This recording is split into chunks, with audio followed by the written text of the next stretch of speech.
welcome everybody to Soccer 101. My name is Taylor Rockwell, and on this week's episode, we're going to be taking a look at commentator terminology. That's how I'm phrasing it. Basically, we've got a threatening summer gauntlet of soccer ahead of us, and it can be sort of impenetrable at times, especially if you're new to the game. But even if you're a crafty veteran, when you've got the Euros, when you've got Copa America, when you've got the Gold Cup, then the Olympics, we had the Nations League, there's tons of soccer going on with lots of different presenters saying lots of different things. And a lot of those things are reliant on terminology or shorthand turns of phrase that, again, if you aren't as familiar with them, if you aren't culturally steeped in some of the usages, then maybe they don't make as much sense and make it harder to understand what's happening.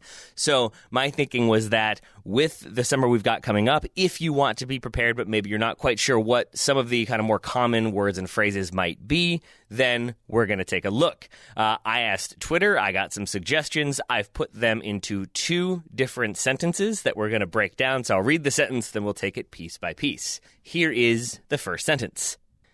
Manchester United was not able to get much going in Zone 14, mostly because West Ham's defense parked the bus. So United were forced to attack down the channels using overlapping runs instead of inverted wingers and then sent crosses into the mixer. All right, we've got our sentence. Let's take it piece by piece, starting with Zone 14. We had a lot of questions about this, and we should note there are actually 18 zones. It's just Zone 14 that tends to be the one that we talk about. If we take a normal football pitch, I'm going to ask you to change your perspective at various points in this one, but if you take a normal pitch, you're standing in one goal facing the other, so you've got the whole field ahead of you vertically. That's how we're talking about it vertically. If you imagine basically it being divided into left, center, and right. So we've got three divisions on the field. Now, if you change your perspective and go to like midfield, looking at the pitch from sideline to sideline, we're going to add 6 more areas there. So we're going to divide that field up from sideline to sideline by 6. And now 6 times 3, we should have 18 different squares or zones to break down. If you are standing in the goal, the zone to your immediate left by that left corner flag would be Zone 1. The zone that you are standing in the center of the goal would be Zone 2. The one by the right corner flag would be Zone 3. And we advance like that all the way up to the opposite end of the field, where at the opposition side, on the left-hand side, that would be Zone 16 by the left corner flag, Zone 17 in the middle, Zone 18 by the right corner flag. So that's how we're dividing the pitch. Zone 14, though, tends to be the one that is most discussed because it is the central zone that is located just outside the penalty area.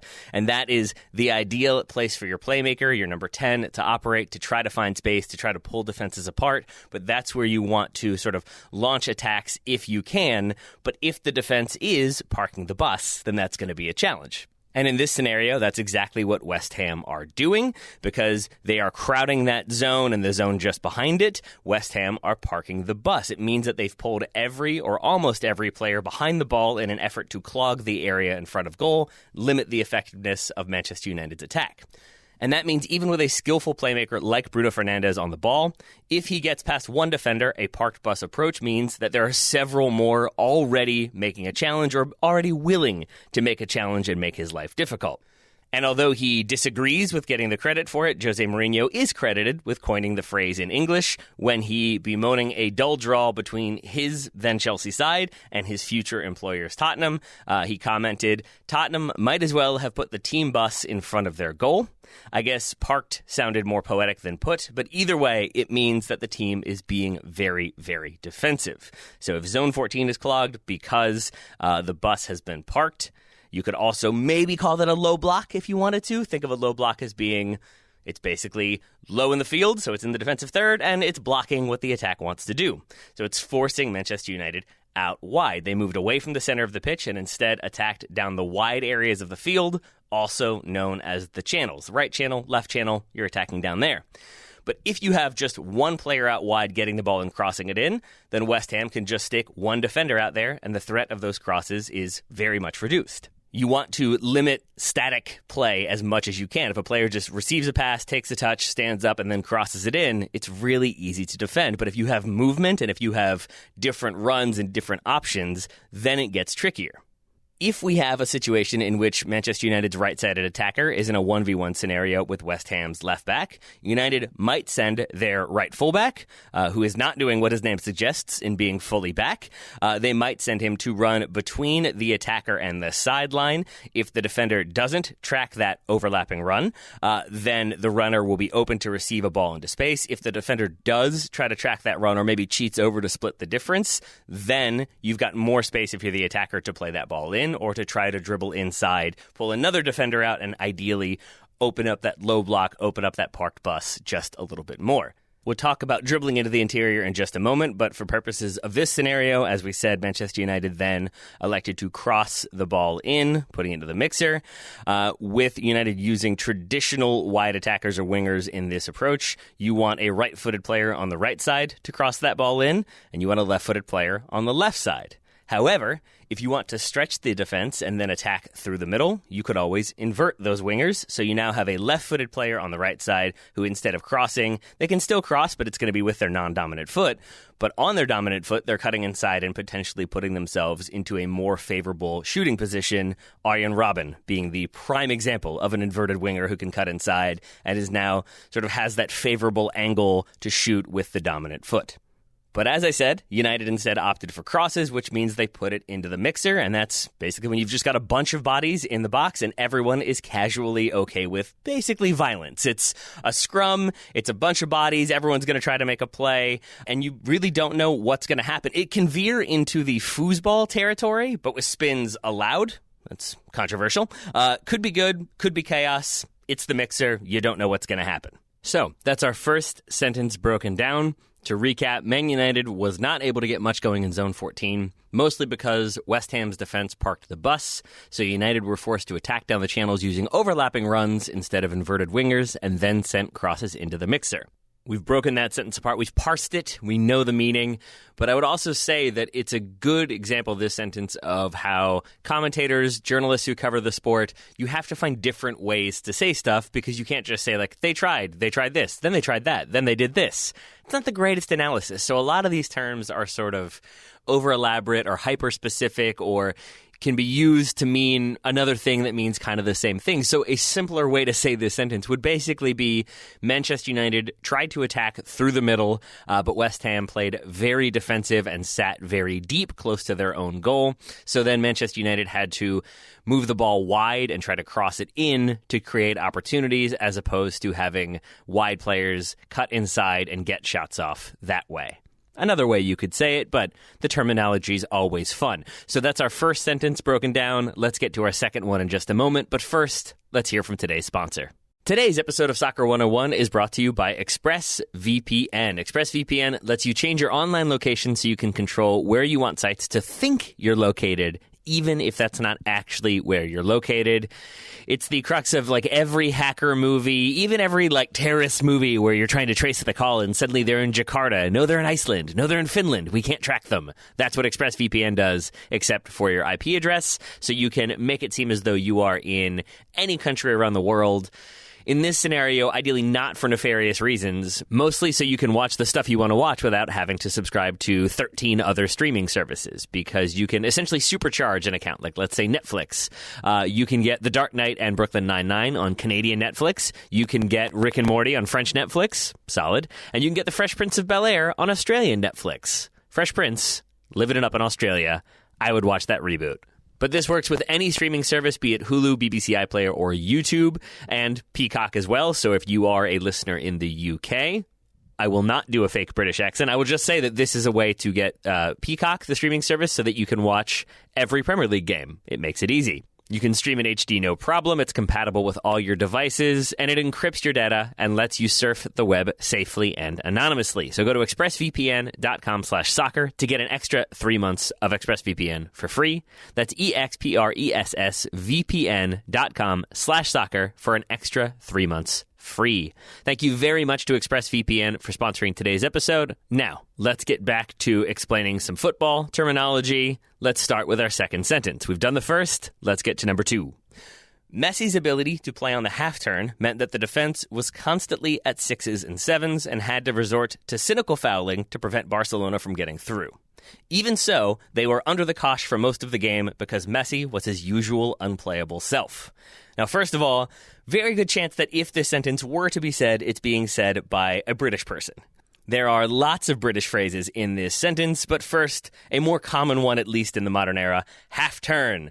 When I use it, I'm usually talking about how quickly a player was able to receive the ball and change direction. So if they're facing one way, the ball comes in, it's how quickly can you basically receive the ball, turn, and go the opposite direction. The fastest way to do this would be to turn while you're receiving the ball so that you're moving in the opposite direction as quickly and efficiently as possible while maintaining control of the ball. So if a turn is a 180-degree change of direction, then imagine playing on the half turn as basically you're at a 90-degree angle while receiving the ball, and then you complete that turn and away you go. If you're trying to get through a very defensive team, the faster you can be in an attacking position, the more likely you are to find little pockets of space or opportunities to pass or shoot. So you want to be able to turn to kind of disrupt what the defense is doing, especially if they are a bit more conservative, if they are a bit more static. They're going to be in their favored position, their ideal defensive position. So being able to turn quickly might just catch them out. It might give you an extra half yard, and that can make all the difference. If it does, you might create chaos. You might create a lot of difficulty for the defense, and that's where they would be said to be at 6s and 7s. I would probably not use this one doing commentary or doing analysis, but as I said, a British person might, because it is a British idiomatic expression. It goes back over 900 years, and it's a way of saying in a state of complete disarray and confusion. Grammarist, the lovely website, traced the meaning of that one. Here's their summary. The term at 6s and 7s goes back to at least the 1300s. Originally, the phrase was rendered on 6 and 7 and referred to a dice game where throwing on a 6 or a 7 meant risking one's entire fortune. That phrasing evolved, as phrases tend to do. It's why we say I'm going to dial that number, even though there's no dial on our phones. The final part of the explanation, most probably the belief that someone had to be severely confused to risk his stake on 6s and 7s, translated into the idiom meaning a general state of confusion. So all that to say, if you're trying to picture what 6s and 7s would look like, a defense being at 6s and 7s, it's basically pure chaos. David Luiz on ice times 11. There you go. And if the team is a little bit out of sorts, if they are finding themselves in a state of chaos, they might have to resort to cynical or professional fouling. And we did get that question. What's the difference? Is there a difference? And I would say at the basic level is that they're pretty much the same thing. I would say the context of the usage is once again important. Both a professional foul and a cynical foul are deliberate, strategic fouls committed with the goal of preventing an opponent from scoring or generally getting into an attacking position, is what Fernandinho is so good at for Manchester City. Sometimes he gets away with it. Sometimes it's a very obvious jersey pull back to stop a counterattack from happening, and it's a yellow card. But it's professional because professionals don't get into the violence of things. They don't go hacking each other down. And that is where I think there is a little bit of a difference. Again, Fernandinho pulling a shirt back to break up an attack, that's a professional foul that's maybe a little cynical. But if Fernandinho takes the opportunity to break a rival's leg or like scissor challenge on the way through, that's a cynical foul that is technically also a professional foul. And the major difference between cynical and professional would be how, again, a British commentator uses them. British announcers will show their displeasure at a tackle by calling it cynical. And if it's both cynical and shameful, that's British announcer speak for basically pure outrage. So professional foul is like pulling that jersey back. A cynical professional foul would be pulling the jersey back and then maybe also trying to break the leg at the same time. And so despite in that above scenario, despite the cynical fouling, the defense was at 6s and 7s, and they were under the cosh for most of the game. And here we have another Britishism. It would mean under the cosh, to be put under pressure or duress, from idiomorigins.com. A cosh is a short weighted stick or truncheon commonly carried by street ruffians and dates to at least 1869. Dictionary.com would like you to know that to cosh someone means to hit them hard on the head with a cosh. That makes sense. So if you've got a street ruffian coshing you with his cosh, putting you under his cosh, then you're going to be in a difficult or challenging situation. There we go. And why is it that the defense was under the cosh? Well, it's because Messi was his usual unplayable self. And this is another word that is, I'm going to say, a slight Britishism, because lots of people, English language speakers, would say a player is unplayable. I think it's, again, the context and the usage that's important. I asked my colleague Ryan Bailey, who I am assured is extremely British, and he informed me that unplayable, as I can see, is just that they're too good to play against. You can't stop them. I think from an American perspective, would assume that meant a player was playing so poorly, they were in such a bad run of form, that the manager thought they could not be played. They were incapable of being played in a game because they were playing so poorly, so they are unplayable on that day. But if it's a British commentator, a British person talking about it, then it means they're just so good, nobody could handle them. And Messi certainly qualifies for that regularly. And I would say there is that little bit of a disagreement between the American and British audience, but if it's this or having to hear about how they invented the game for the millionth time, I'm willing to give them this. So hopefully you are now able to break down those two sentences with relative ease. We will have more terms discussed as we go forward, but that is 9 terms in 2 sentences. We have still many suggestions to get through, including flat track bully, double pivot, low block, mid block, high block, touchline versus end line, empty bucket, lots and lots of terms still to be explored, which we will do over the next few weeks here on Soccer 101. But for now, I hope you will continue to listen to Soccer 101. I hope you will continue to listen to the Total Soccer Show as we cover every game of the Euros, talk a little Copa America in there as well, and we'll be discussing the Gold Cup when that kicks off. Again, threatening summer gauntlet of soccer looming, but if you can break down the terms, it's that much more approachable. So on that note, I've been Taylor Rockwell. This has been Soccer 101, breaking down some terms from the soccer world. I appreciate y'all listening. We'll talk to you again very soon.